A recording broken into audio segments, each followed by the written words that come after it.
Muy buenas noches, bienvenidos a 52 minutos. Pasó el cierre de listas, donde vemos que para octubre hay un peronismo temeroso, vergonzoso, como que se cree todos los epítetos que desde el no peronismo le están achacando hace muchos años.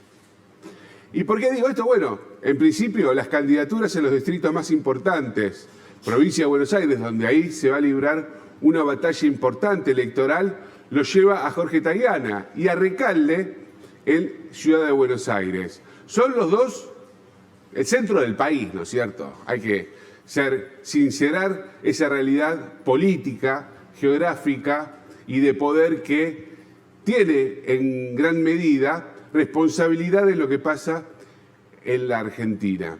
Y esta centralidad y en este peronismo donde están los grandes dirigentes, pero ninguno quiso poner su cabeza para ir al frente de la lista, y dice mucho, dice de un peronismo que tiene adormecida la vocación de poder. Es algo muy extraño que pase eso en el movimiento nacional.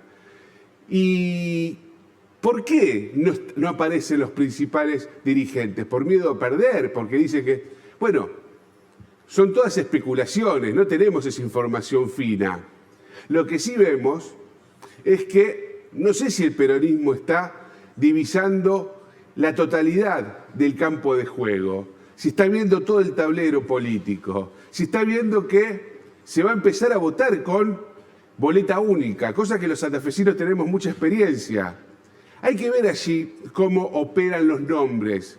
Jorge Tayana en Provincia de Buenos Aires es un nombre débil para la política, para una campaña electoral, porque no digo que tenga debilidad en su capacidad, en su figura como político, sino como nombre instalado en el electorado. Hay que ver cómo juegan los sellos, también para La Libertad Avanza, ¿no? El sello, cuando hay boleta única, requiere también del candidato que lo impulse. Y eso lo podemos llegar a ver acá en Santa Fe, donde La Libertad Avanza se confió en el sello, y va un joven, se llama Pellegrini, donde, bueno, tiene que darse a conocer en el resto de la provincia, en el electorado, porque solo lo conocemos en los ámbitos de la política y en el ámbito del periodismo. Ahora, volviendo al escenario nacional, el peronismo no sé si tiene bien masticado que en septiembre van a haber elecciones anticipadas en provincia de Buenos Aires, que es un resultado que puede alterar en gran medida el escenario nacional. Y no porque quien gane allí y donde se dirime la legislatura de provincia de Buenos Aires tenga algún peso político en el resto del país. Pero sí lo puede tener a nivel simbólico para cómo responda después el mercado en ese mes de campaña que van a separar la elección de provincia de Buenos Aires respecto a la nacional, a octubre. Y ahí hay un interrogante. Hoy vamos a hablar con Esteban Guida, un economista muy prestigioso de la ciudad de Rosario, tiene una fundación, se llama Pueblos Libres, y bueno, vamos a hablar de estos temas, ¿no? De cómo ve la economía vinculada a la política y viceversa. Vamos a preguntarle a Esteban, bueno, ¿qué impacto puede tener en la economía un triunfo del peronismo en provincia de Buenos Aires? Porque creo que es un elemento que no están teniendo en cuenta lo suficiente, porque no se sabe cómo puede ese lunes despertar los mercados, en un escenario donde el oficialismo, el ministro Luis Toto Caputo, está haciendo esfuerzos con medidas bastante heterodoxas para mantener un dólar planchado, para que no se le escape y para que, si bien antes había un plan platita en pesos, sigue habiendo ahora para esta elección un plan platita, pero en dólares, que beneficia a los que más tienen, por supuesto, los que pueden tener algún canuto e irse de viaje al extranjero. Mientras el gobierno sostenga ese dólar barato, bueno, creen que la cosa políticamente va a funcionar y esperan así llegar hasta octubre. La verdad, están pasando muchas cosas a nivel económico para pensar que esto se pueda mantener en estos niveles tanto tiempo. ¿Por qué? Porque, bueno, vemos que aumentan los encajes, hay políticas hacia los bancos, hay una guerra ahí silenciosa con las entidades crediticias, tasas por las nubes. Bueno, son muchas variables muy delicadas que están enfriando la economía, que están paralizando el consumo y que tienen, por supuesto, impacto en la economía. Sobre todo en las ramas de la producción y del empleo. Y como frutilla del postre a todo este escenario, está después las desprolijidades políticas. Mientras grabamos, están discutiendo en el Congreso de la Nación, en la Cámara de Diputados, el rechazo al veto de discapacidad, del financiamiento de universidades, los ATN que están reclamando los gobernadores y sobre todo la distribución del impuesto a los combustibles líquidos, en fin, una serie de medidas que van a alterar, por supuesto, este discurso superavitario que esboza el gobierno. Y en el marco de todo eso aparecen las desprolijidades políticas.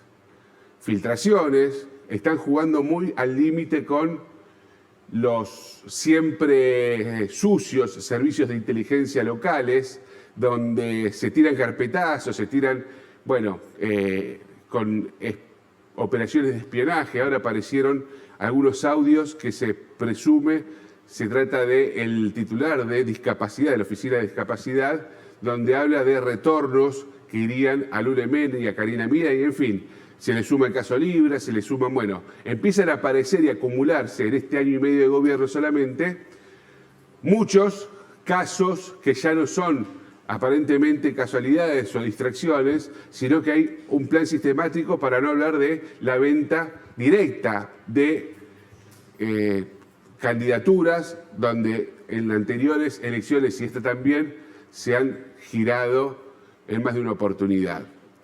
Lo cierto es que vamos a escuchar ahora una diputada que me parece que es un poco lo que termina de dar dimensión de esa crueldad a la que se jacta el presidente Javier Milei, que claro, es una crueldad que tiene mucho condimento de brutismo, de mucha ignorancia, de gente que está allí porque es sumamente antiperonista o es gorila, como quieren llamarlo, y claro, entienden que el pueblo no tiene que tener ni salud, ni vivienda, ni educación, porque eso se lo tiene que proveer cada uno. Mire lo que decía esta diputada esta semana en una comisión. Quiero hacer un aporte. Yo, como les digo, no creo que los niños argentinos tengan derecho a venir al Garrahan a ser curados. Ese derecho yo no lo conozco. Bueno, dice, vengo a hacer un aporte. No sé qué aporte hizo porque dijo una bestialidad. No reconoce el derecho de los niños de ser curados en el Garrahan, de que la Argentina tenga un hospital de altísima complejidad, que de hecho, la semana pasada, mejor dicho, se operaron a dos niñas siamesas en el Garrahan, que eran provenientes acá de la ciudad de Rosario, en una operación de muchísimo riesgo, muy exitosa, y que, obviamente, les permitió a estas siamesas continuar con sus vidas gracias al Garrahan. Para esta señora, eso no es un derecho. Ese derecho a la salud, a la cual tiene acceso chicos muy delicados con problemas oncológicos, de salud muy grave, no es un derecho que tenga que cubrirse. Ese es el grado de crueldad con lo que se jactan los dirigentes de La Libertad Avanza. Señores, bienvenidos a 52 minutos.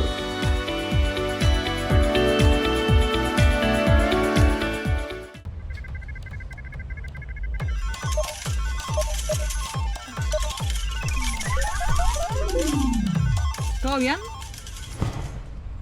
Apostar nunca es un juego. Rompe el silencio. Pedí ayuda. MSR Puerto Norte. Más allá de un edificio, el lugar más seguro para que jueguen tus hijos. Un proyecto diseñado para que vivas mejor. MSR Puerto Norte. Más allá de un edificio, calidad de vida. MSR Puerto Norte. Más allá de un edificio, más allá de todo. Comercializa Lamelas. www.msrpuertonorte.com.